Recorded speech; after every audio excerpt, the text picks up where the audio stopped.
বলছেন, আসসালামু আলাইকুম শেখ। ওয়ালাইকুম আসসালাম রহমতুল্লাহ। নামাজে ইমাম সাহেবকে সেজদা, বৈঠক বা রুকু অবস্থায় তাকবীরে তাহরিমার পর হাত বেঁধে দ্বিতীয় তাকবীর দিয়ে ইমামের সাথে হওয়া, নাকি একই তাকবীরে হাত না বেঁধে ইমামের সাথে হতে হবে?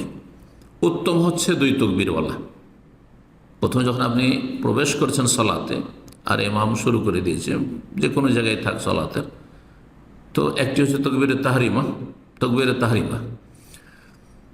যদি প্রথমে পেতেন আপনি, তাহলে তো তাকবীরে তাহরিমা দিয়ে হয়ে গেল, সালাত শুরু করলেন আপনি, কিন্তু রুকুতে পাচ্ছেন আপনি ইমামকে, তাহলে তখন রুকুতে যাওয়ার একটি তাকবীর আর একটি তাকবীরে তাহরিমা রুকুন দিতেই হবে, ওই নিয়ত করতেই হবে। আর তাকবীরাতুল ইন্তেকাল, মানে কিয়াম থেকে, দাঁড়ানো থেকে রুকুতে যে আপনি স্থানান্তরিত হচ্ছেন, তার জন্য যে তাকবীরটি সেটি ওয়াজিব, সেটিও দেবেন। দুটি তাকবীর দিলে বেশি উত্তম। আল্লাহু আকবার, তারপরে আল্লাহু আকবার। হাত বাঁধেন আর না বাঁধেন, হাত বাঁধা না বাঁধা কোনো সমস্যা নেই। আল্লাহু আকবার হাত একটু বাঁধেন, আর না হইলে নাই বাঁধেন, তারপর আল্লাহু আকবার আরেকটি দিয়ে রুকুতে চলে গেলেন।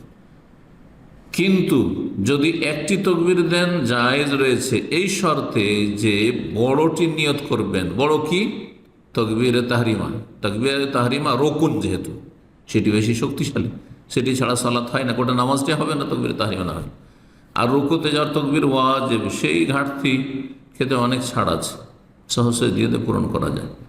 ছোট ইবাদত বড়োর মধ্যে প্রবেশ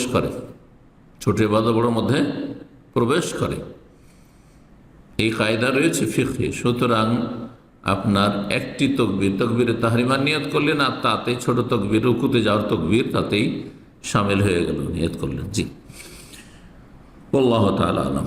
এক কথায় এক তাকবীর যথেষ্ট, কিন্তু আপনাকে তাকবীরে তাহরিমার নিয়ত করতে হবে।